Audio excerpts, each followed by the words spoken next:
Hello friends, ಎಲ್ಲರಿಗೂ ನಮಸ್ಕಾರ. Welcome back to my channel. ನೀವು ನೋಡ್ತಾ ಇರೋದು ಸೋನು ಬ್ಲಾಗ್ ಯೂಟ್ಯೂಬ್ ಚಾನಲ್. ಇವತ್ತಿನ ಒಂದು ವಿಡಿಯೋದಲ್ಲಿ ನಾನು ನಿಮಗೆ LG washing machine front load ಯಾವ ಥರ ಯೂಸ್ ಮಾಡೋದು, ಹೇಗೆ ಸೆಟ್ಟಿಂಗ್ ಮಾಡೋದು ಅಂತ ಈ ವಿಡಿಯೋ ಮೂಲಕ ತೋರಿಸ್ತೀನಿ ನೋಡಿ.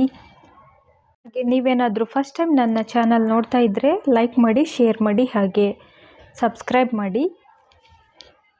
ಫ್ರೆಂಡ್ಸ್, ಇದು ನಮ್ಮ LG ವಾಷಿಂಗ್ ಮಿಷಿನ್. ಇದು ತೊಗೊಂಡು ಒಂದು 5 ವರ್ಷ ಆಗಿದೆ. ಈಗ ಹೇಗೆ ಆನ್ ಮಾಡೋದು ಅಂತ ತೋರಿಸ್ತೀನಿ ನೋಡಿ. ಈಗ ಮೇನ್ ಸ್ವಿಚ್ ಆನ್ ಮಾಡ್ಕೋಬೇಕು. ಈಗ ಡಿಟರ್ಜೆಂಟ್ ಡ್ರಾಯರ್ ಓಪನ್ ಮಾಡ್ತಾ ಇದ್ದೀನಿ. ಇಲ್ಲಿ ಸೋಪ್ ಪೌಡರ್ ಇಲ್ಲಾಂದರೆ ಡಿಟರ್ಜೆಂಟ್ ಲಿಕ್ವಿಡ್ ಯೂಸ್ ಮಾಡಬೇಕು.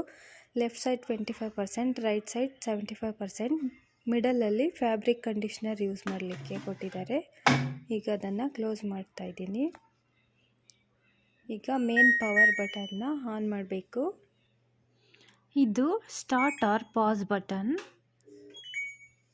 ಸ್ಟಾರ್ಟ್ ಮಾಡಿದ್ರೆ ಸ್ಟಾರ್ಟ್ ಆಗುತ್ತೆ, ಪಾಸ್ ಮಾಡಿದರೆ ಪಾಸ್ ಆಗುತ್ತೆ. ಫ್ರೆಂಡ್ಸ್, ಇದು ಪ್ರೋಗ್ರಾಮ್ ಡೈಲರ್ ಬಟನ್. ಇದರಲ್ಲಿ ಒಂದೊಂದು ಬಟ್ಟೆಗೂ ಡಿಫ್ರೆಂಟಾಗಿ ಸೆಟ್ಟಿಂಗ್ಸ್ ಕೊಟ್ಟಿದ್ದಾರೆ. ಸ್ಪೋರ್ಟ್ಸ್ ವೇರ್ ಅಂದರೆ ಜಿಮ್ಮಿಗೆ ಹಾಕೊಳ್ತಾರಲ್ಲ ಅದು, ಡೆಲಿಕೇಟ್ ಅಂದರೆ ನೀವು ಎಂಬ್ರಾಯ್ಡ್ರಿ ಎಲ್ಲ ಮಾಡಿಸಿದ್ರೆ ಅದೆಲ್ಲ ಸಪ್ರೇಟ್ ಹಾಕೋಬೇಕು. ವೂಲ್ ಅಂದರೆ ಬ್ಲ್ಯಾಂಕೆಟು, ಸ್ವೆಟರ್, ಸಾಕ್ಸ್, ಟವಲ್ಸ್ ಆ ಥರ ಹಾಕೋದು. Intensive care.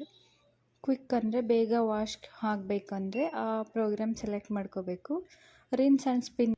ಈ ಸೆಟ್ಟಿಂಗಲ್ಲಿ ನೀವು ಕೈ ವಾಶ್ ಮಾಡಿದರೆ ಅರ್ಧ ಮೆಷಿನ್ ವಾಶ್ ಮಾಡ್ಕೋಬೋದು. ಅದಕ್ಕೆ ರಿನ್ಸ್ ಆ್ಯಂಡ್ ಸ್ಪಿನ್ ಸೆಲೆಕ್ಟ್ ಮಾಡ್ಕೋಬೇಕು.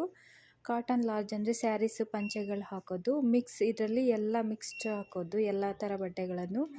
ಈಸಿ ಕೇರ್ ಅಂದರೆ ಡೆಲಿಕೇಟ್ ಇರೋದು. Duet. Skin care, skin allergy ಇರೋರು ಸಪ್ರೇಟ್ ಹಾಕೋಬೋದು. ಬೇಬಿ ಕೇರ್, ಇದರಲ್ಲಿ ಮಕ್ಕಳ ಬಟ್ಟೆಗಳು ಮಾತ್ರ ಹಾಕ್ಬೋದು. ಮಿಕ್ಸ್ ಸೆಟ್ಟಿಂಗಲ್ಲಿ ಎಲ್ಲ ರೀತಿ ಬಟ್ಟೆಗಳನ್ನು ಒಟ್ಟಿಗೆ ಹಾಕ್ಬೋದು. ಸ್ಪೋರ್ಟ್ಸಲ್ಲಿ ಜಿಮ್ದು ಸಪ್ರೇಟ್ ಹಾಕಬೇಕು, ಕಾಟನ್ದು ಸಪ್ರೇಟ್ ಹಾಕಬೇಕು. ಈಸಿ ಕೇರಲ್ಲಿ ಕಲರ್ ಬಿಡೋದೆಲ್ಲ ಸಪ್ರೇಟ್ ಹಾಕಬೇಕು. ಈಗ ನೋಡಿ, ಯಾವುದಾದ್ರೂ ಒಂದು ಪ್ರೋಗ್ರಾಮ್ ಸೆಲೆಕ್ಟ್ ಮಾಡಿ ಸ್ಟಾರ್ಟ್ ಬಟನ್ ಪ್ರೆಸ್ ಮಾಡ್ಕೋಬೇಕು. ಆಟೋಮೆಟಿಕ್ ಅದೇ ಸ್ಟಾರ್ಟ್ ಆಗುತ್ತೆ. ಮತ್ತು ಇದು ಟಚ್ ಸ್ಕ್ರೀನ್ ಡಿಸ್ಪ್ಲೇ. ಇದರಲ್ಲೂ ಸ್ವಲ್ಪ ಪ್ರೋಗ್ರಾಮ್ಸ್ ಇದೆ. ಇದರಲ್ಲಿ ಮೆಡಿಕ್ ರಿನ್ಸ್ ಬೇಕಂದರೆ ಆ ಪ್ರೋಗ್ರಾಮ್ ಸೆಲೆಕ್ಟ್ ಮಾಡಿ. ಪ್ರೀ ವಾಶ್ ಇದೆ. ಈಗ ಆಫ್ ಮಾಡ್ತಾ ಇದ್ದೀನಿ. ಮತ್ತು ಇಂಟೆನ್ಸಿವ್ ಕೇರ್, ಕ್ರೀಸ್ ಕೇರ್, ಅದ್ಯಾವುದು ಬೇಡ ಅಂದರೆ ರೆಗ್ಯುಲರ್ ವಾಶ್ಗೆ ಸೆಲೆಕ್ಟ್ ಮಾಡಿಕೊಂಡು ಸ್ಟಾರ್ಟ್ ಬಟನ್ ಪ್ರೆಸ್ ಮಾಡಿ. ಆಟೋಮೆಟಿಕ್ ಅದೇ ಸ್ಟಾರ್ಟ್ ಆಗುತ್ತೆ. ಮತ್ತು ಇಲ್ಲಿ ಇನ್ನೂ ಸ್ವಲ್ಪ ಸೆಟ್ಟಿಂಗ್ಸ್ ಇದೆ. ಟೆಂಪ್ರೇಚರ್ ಕೂಡ ಸೆಲೆಕ್ಟ್ ಮಾಡ್ಕೋಬೋದು.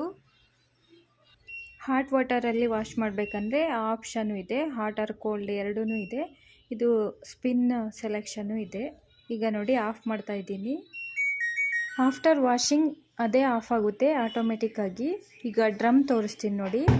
ಇದು ಫ್ರಂಟ್ ಲೋಡು. ಡೋರ್ ಓಪನ್ ಮಾಡಿ ಒಳಗಡೆ ಈ ರೀತಿ ಇದೆ ನೋಡಿ. ಬಟ್ಟೆನ ಫುಲ್ ಹಾಕಕ್ಕೆ ಹೋಗಬೇಡಿ. ಡ್ರಮ್ ಇನ್ಸೈಡ್ ಕಾಲ್ಭಾಗ ಜಾಗ ಇರಬೇಕು. ಮತ್ತು ಡೋರ್ ಸೀಲೆಲ್ಲ ಎವ್ರಿ ವೀಕ್ ಕ್ಲೀನ್ ಮಾಡ್ಕೋಬೇಕು. ಇಲ್ಲಿ ಪಿಕ್ಚರ್ಸಲ್ಲಿ ಕೊಟ್ಟಿದ್ದಾರೆ ನೋಡಿ, ಕ್ಲೀನ್ ಮಾಡ್ಕೋಬೇಕು. ಮತ್ತು ಓವರ್ಲೋಡ್ ಹಾಕಬಾರ್ದು. ಇನ್ನರ್ ವೇರ್ ಎಲ್ಲ ಸಪ್ರೇಟ್ ಹಾಕಬೇಕು. ಒಂದು ಕಾಟನ್ ಪೌಚಲ್ಲಿ ಹಾಕಬೇಕು. Socks and inner wear. ಈಗ ಡೋರ್ನ ಕ್ಲೋಸ್ ಮಾಡ್ತಾ ಇದ್ದೀನಿ. ಡೋರು ಕೂಡ ಚೆನ್ನಾಗಿ ಕ್ಲೀನ್ ಮಾಡ್ಕೊಳ್ತಾ ಇರಬೇಕು ಆವಾಗವಾಗ. ಇದು ಲಿಂಟ್ ಫಿಲ್ಟರ್ ಅಂತ, ಎಮರ್ಜೆನ್ಸಿ ಡ್ರೈನ್ ಟ್ಯೂಬ್ ಅಂತ. ಒಳಗಡೆ ಬಟನ್ಸ್ ಅಥವಾ ಹುಕ್ಸ್ ಎಲ್ಲ ಕಲೆಕ್ಟ್ ಆಗಿರುತ್ತೆ, ಸ್ವಲ್ಪ ಡಸ್ಟ್ ಎಲ್ಲ ಕಲೆಕ್ಟ್ ಆಗಿರುತ್ತೆ. ಈ ಟ್ಯೂಬಿಂದ ಸ್ವಲ್ಪ ವಾಟರ್ನ ಡ್ರೈನ್ ಮಾಡಬೇಕು. ಮತ್ತು ಇದೇ ರೀತಿ ರೀಫಿಟ್ ಮಾಡಬೇಕು. ಆ ಕಡೆ ಇನ್ನೊಂದು ಕ್ಯಾಪ್ ಕಾಣಿಸ್ತಾ ಇದೆ ನೋಡಿ, ಅದನ್ನು ತೆಗೆದ್ಬಿಟ್ಟು ಕ್ಲೀನ್ ಮಾಡಬೇಕು. ಈಗ ಕ್ಲೋಸ್ ಮಾಡ್ತಾ ಇದ್ದೀನಿ. ಸ್ಟ್ಯಾಂಡ್ ಇದ್ದರೆ ಒಳ್ಳೆಯದು, ಯಾಕಂದರೆ ಕೆಳಗಡೆ ಎಲ್ಲ ಚೆನ್ನಾಗಿ ಕ್ಲೀನ್ ಮಾಡ್ಕೋಬೋದು. ಮೆಷಿನ್ ತುಂಬ ಚೆನ್ನಾಗಿದೆ ಫ್ರೆಂಡ್ಸ್. ನಾವು ತಗೊಂಡು 5 years ಆಗಿದೆ, ಏನೂ ಕಂಪ್ಲೇಂಟ್ ಬಂದಿಲ್ಲ. Thank you for watching this video.